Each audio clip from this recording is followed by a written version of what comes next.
que nous avons signé à Genève. Si je suis allé à Genève, c'est quelque part avec son aval, car il était question de trouver un accord pour la désignation d'un candidat commun, poursuit Félix Tshisekedi, qui annonce qu'il rentre dans les prochains jours pour expliquer sa démarche à sa base, mais surtout battre campagne pour les prochaines élections. On l'écoute au téléphone de Christian Lusakono. D'abord, avant toute chose, je voudrais dire, ou rappeler plutôt à la base, que si je suis allé à Genève, c'est quelque part avec son aval, parce que justement, il était question à Genève de trouver un accord sur la désignation d'un candidat commun. Donc, ce n'est pas une initiative personnelle, mais c'est une volonté de la base. Et au-delà même de la base de tous nos compatriotes, car nous avions été encouragés d'aller dans ce sens de la désignation d'un candidat commun. Donc, j'assume pleinement cette responsabilité en tant que président de l'UDPS,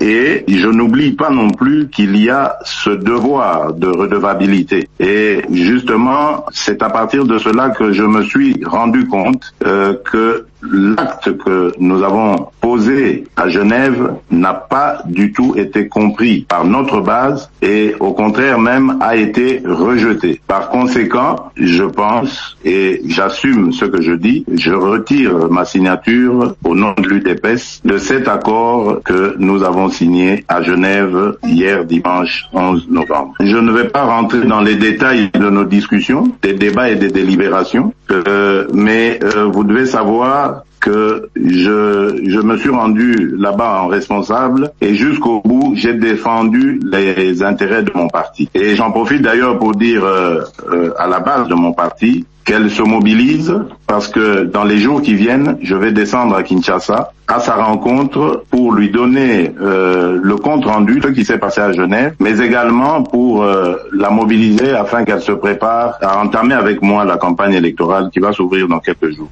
Félix Tshisekedi, président de l'UDPS et candidat président aux élections de décembre. Pas de réaction particulière à faire, mais Adolphe Muzito regrette le revirement de l'UDPS qui ne s'explique pas. Il a assumé sa responsabilité d'abord de signer au bas de l'accord que nous avons adopté ensemble. Il se retire, c'est de sa responsabilité, c'est à moi de juger son acte. Est-ce que vous comprenez la base qui dit qu'elle ne comprenait pas comment, à 7, vous reveniez sur une décision qu'elle avait prise en congrès?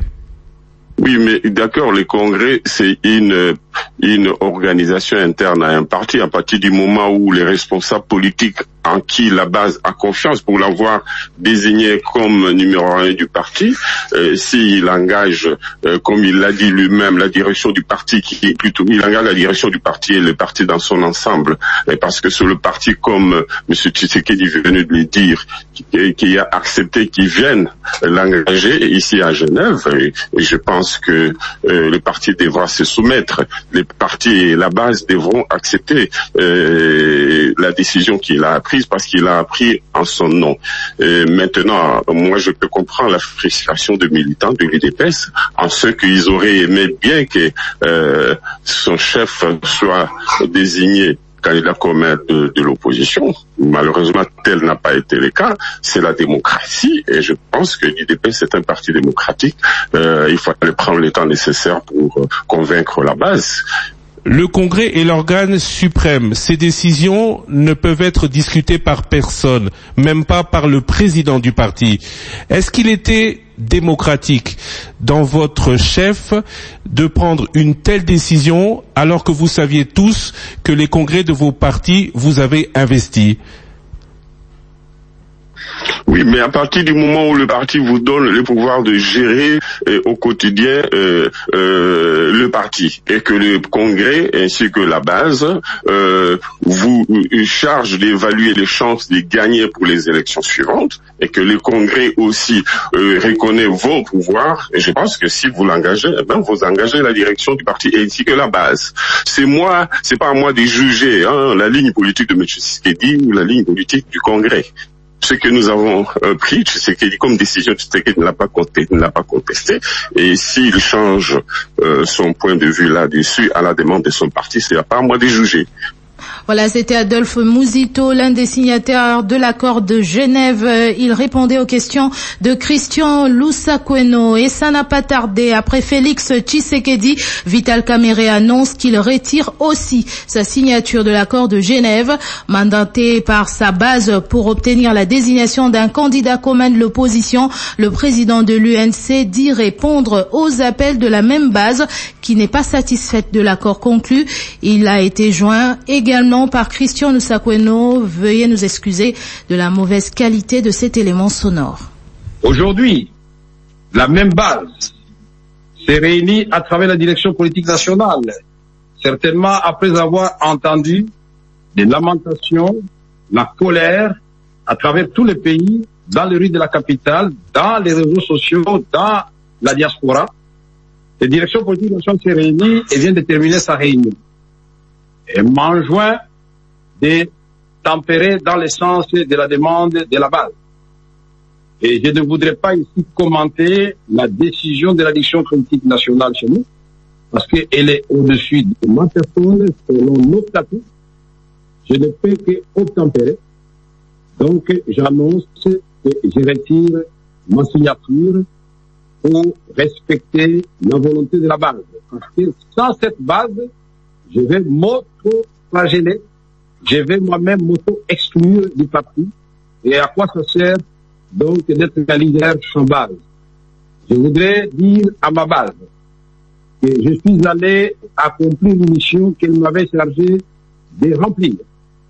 Et je l'ai remplie, mais le retour de la flamme du côté de la base, j'ai compris le message et donc je réponds favorablement à ce message de la base.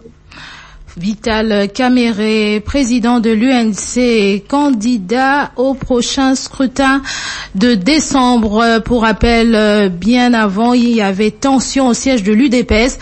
La base a rejeté la désignation de Martin Fayulu comme candidat commun à l'élection présidentielle prévue le 23 décembre. Vous le savez, le secrétaire général de l'UDPS, Jean-Marc Kabound, a donné 48 heures à son président Félix Tshisekedi pour se retirer de l'accord signé la veille avec 6 autres opposants à Genève. On change de chapitre à présent.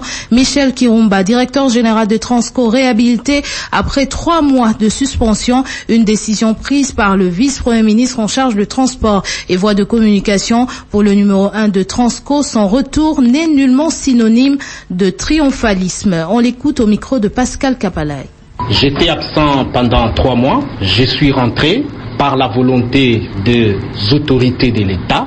Nous allons continuer le travail que nous avons toujours fait ensemble. En vertu du principe de la continuité des affaires de l'État, nous allons continuer par là où nous trouvons. S'il y a eu des primes qui ont été accordées et qui ont été jugées acceptables et favorables pour les agents, nous allons les maintenir.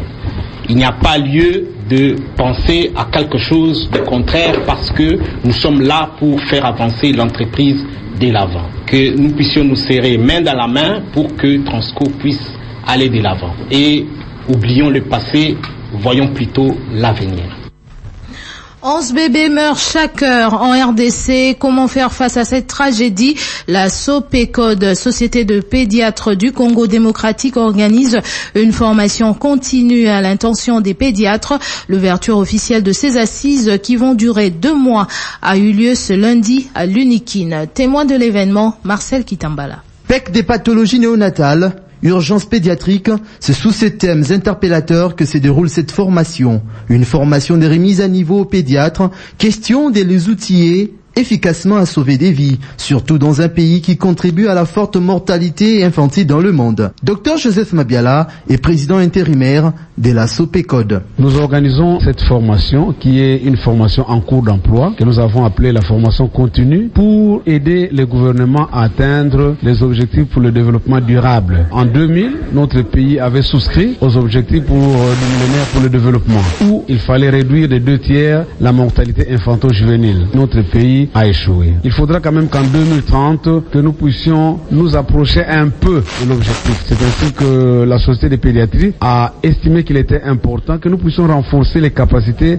de nos collègues médecins qui travaillent dans les départements et les services de pédiatrie. Ceci va leur donner les outils nécessaires pour réduire la mortalité des petits-enfants, ceux qui naissent, qui ont moins de 28 jours. Initiative bien appréciée par le docteur Baudouin Mavoula du secrétariat général au ministère de la Santé. Il faut rectifier notre façon de travailler parce que cette expérience a été mise en œuvre ailleurs et a donné des effets probants. Nous devons donc à notre niveau également importer cela pour la mettre en exergue. Ce sont des petits gestes qui, pour un prestataire qui n'est pas formé, qui n'est pas entraîné, il laisse mourir l'enfant. Lancé en novembre avec la collaboration de l'USAID, cette formation va se clôturer au mois de décembre prochain. Et l'actualité en dehors de nos frontières, des milliers de sympathisants de l'opposition ont manifesté dimanche à Niamey pour dénoncer le nouveau code électoral jugé taillé sur mesure. L'opposition nigérienne accuse également le régime Mahamadou Issoufou de mauvaise gouvernance. Le peuple exige un code électoral inclusif et consensuel, scandent les manifestants, des manifestants à la tête desquels se trouve entre autres l'ancien président de la République Mahamar Ousmane. Cette marche suivie de meetings intervient une semaine après la suspension de la participation de l'opposition aux travaux du Conseil national de dialogue politique CNDP. Top Congo FM 88.4, première radio d'information en République démocratique du Congo. Ce journal est complètement terminé, mais avant de se quitter, le rappel des titres. Top Congo FM. Deux candidats présidents signataires de l'accord de Genève viennent de retirer leur signature. Il s'agit de Félix Tshisekedi de l'UDPS et Vital Kamerhe de l'UNC. Ils disent agir au nom de leur base. Vous avez suivi les deux leaders de l'opposition à l'entrée de ce journal. Top Congo FM. Michel Kirumba, directeur général de Transco, réhabilité après 3 mois de suspension. Une décision prise par le vice-premier ministre en charge de transport et voies de communication. Top Congo FM. C'est la fin de cette édition du journal, édition mise en onde par Alain Pascal Mbungu. Restez avec nous, l'actualité est en continu sur nos antennes. 5 éditions, 18 bulletins d'information. Top Congo FM 88.4, première radio d'information en République démocratique du Congo. Une rédaction en contact permanent avec ses auditeurs. 080 812 812. Information avec Top Congo FM 24h sur 24, 7 jours sur 7. Ce journal vous a été présenté par Equity Bank Congo, le partenaire financier à votre écoute. Faites-leur plaisir. Un SMS avec nom, numéro, date de l'anniversaire.